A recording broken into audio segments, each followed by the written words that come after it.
Hello everyone, welcome to Leads Create. So today we are going to discuss some questions based on MHCET exam. Last exam है season का और बहुत सारे students ऐसे हैं जो अपीयर कर रहे होंगे इस एग्जाम के लिए. If you are appearing for this particular exam, then you should give your best.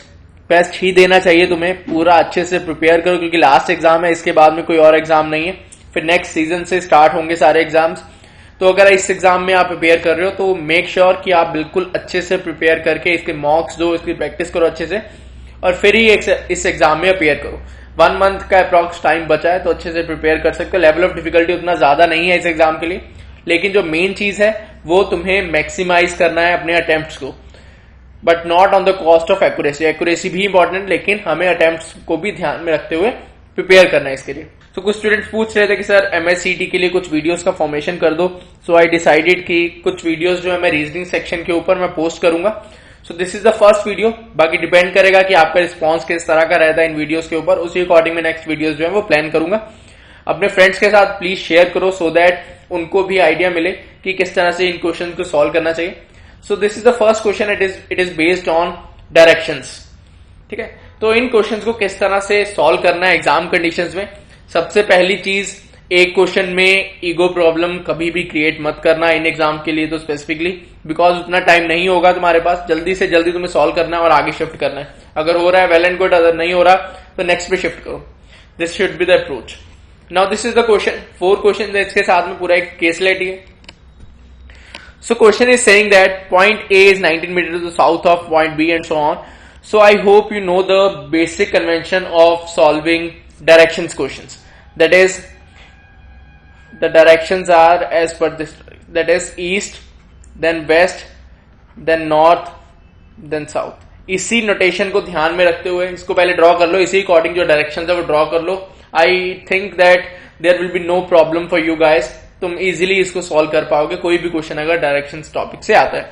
ठीक है, नाउ पॉइंट ए इज, तो एक चीज ये भी ध्यान में रखना, अगर तुम कहीं से स्टार्ट कर रहे हो तो मेक श्योर कि अगर तुम्हारे पास कोई कॉपी या पेन कुछ भी है तुम बिल्कुल मिडल से स्टार्ट करो. ऐसा नहीं कि ए तुमने यहां पे बना लिया, अगर बाई चांस तुम्हें राइट में शिफ्ट करना हो तो तुम राइट में शिफ्ट ना कर पाओ. सो मेक श्योर कि मिडल से ही हमेशा बनाना स्टार्ट करो. So this is point A. Point A is 19 metre to the south of point B. 19 metre to the south of point B. So it means that B will be towards this direction. It will be this direction, right? Now next point, and it is 19 meter. तो 19 metre कितना होगा? 19 metre हम इसको assume करके चल रहे हैं.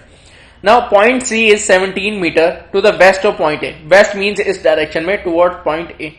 So it means that इस point से west में है, so C will be present here, and the distance between them is 17 meter.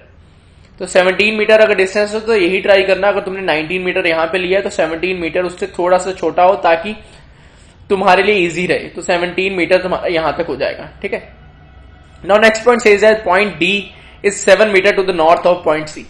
7 metre to the north of point C. So it mean that north means upward direction 7 metre. So it mean that till this point 7 metre यहां तक हो जाएगा. एक approximate value लेके चलेंगे. ठीक है, so point D will be present here. Now point E is 6 meter to the west of point D. 6 meter to the west means towards this direction. 6 meters and this is point E. तो point E को यहां पे mention कर दिया.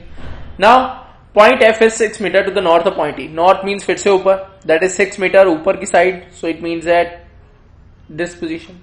तो यहां पे हो जाएगा. ठीक है, this point is named as point F. Right. Now point G is 8 meter to the east of point F. Point G is 8 meter to the east. East means towards right direction. So it means that इस direction में move करेगा and the distance between them is 8 meter. यहाँ तक 6 meter था. So it means that इससे आगे जाएगी value. So यहाँ तक कहा जाएगा हमारा 8 meter and this is G, 8 meter. Now point H is 6 meter to the south of point G. South means towards downward direction 6 meter. So it means that यहाँ पे बिल्कुल directly D की, जहाँ पे D लाई कर रहा है वहीं पे उसके आसपास ही लाई करेगा. So that is H and the distance between them is 6.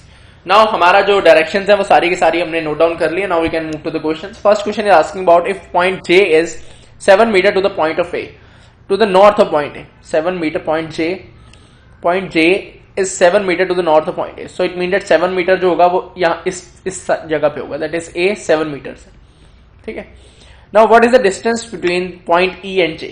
Point E and J, जहां पे point J E and J, E and J के बीच में कितना डिफरेंस होगा, दैट इज 6 जो डिफरेंस है वो यहाँ पे आया और 17 जो डिफरेंस है वो यहाँ पे आया, so it mean that 17 plus 6 that will be equal 23, so our answer will be E part. I hope it is clear to everyone. Let's move to the next question. Which of the given points lie in a straight line. अब तुम्हें क्या क्या चीजें ध्यान में रखनी है question को सॉल्व करते हो. नाउ डीजीएच फर्स्ट ऑप्शन है. अब ओनली ए कहीं पे भी प्रेजेंट नहीं है, किसी भी ऑप्शन में ओनली ए प्रेजेंट नहीं है, सो इट मीन दैट अगर तुम्हारा ए आंसर होता भी है, ए अगर स्ट्रेट लाइन में लाई करता भी है, then also you will have to check B. So better है कि तुम ए को चेक ना करते हो, डायरेक्टली बी को चेक करो. अगर बी होगा तो हमें ए के लिए चेक करना होगा, अदरवाइज अगर बी नहीं है सो इट मीन दैट ये वाली ऑप्शन भी एलिमिनेट हो जाएगी, ये वाली ऑप्शन भी एलिमिनेट हो जाएगी, हमें ए पे टाइम स्पेंड नहीं करना पड़ेगा. ठीक है, इस तरह से थोड़ा टाइम अपना सेव कर सकते हो. Now EGB, is it in the same line? EGB, अब यहाँ पे 7 plus 6 that is close to 13 और यहाँ पे 19 वैल्यू है, तो अगर 19 value so it mean that it should be to till this. अगर अप्रोक्सीमेशन करके चलोगे, अगर 13 इस पॉइंट तक पहुंच रहा है तो 19 जो है उससे ऊपर कहीं होना चाहिए.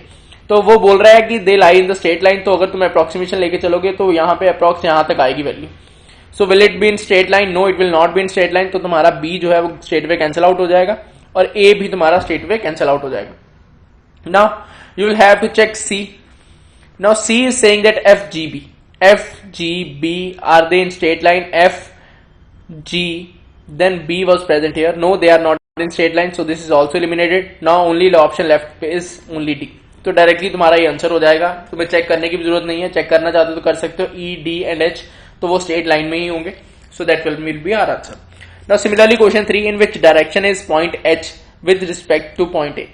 Point H with respect to point A. A के towards this direction है, so it means that कौन सी direction हुई ये वाली, that is northwest direction. So our answer will be C part. Now what is the distance between point D and point H? Point D and point H के बीच में कितना difference होगा, that will be यहाँ तक 6 था और यहाँ तक 8 है, so it means that 8 minus 6 that will be equal to 2. So our answer will be D part. I hope it is clear to everyone. समझ में आया होगा? I hope it is clear to everyone. समझ में आया होगा सबको कि क्या तुम्हारा अप्रोच रहना चाहिए ऐसे क्वेश्चंस में. These questions shouldn't take more than 2 to 3 minutes. इस टाइम में हो जाना चाहिए. 2 to 3 minutes भी ज्यादा बोल दिए मैंने. Maximum two maximum 2 minutes invest करो और you should solve all the 4 questions of this particular set. और जो क्वेश्चन है MHCT 2018 में जो आए थे मैं वो सारे के सारे क्वेश्चन डिस्कस करूंगा. Make sure you subscribe the channel, bell icon को क्लिक कर दो so that you get the notifications as well. So that's all from my side for this particular video. If you have any doubts, then you can ask in the comment section below. I will try to help you as soon as possible. So that's all. Thanks and happy learning.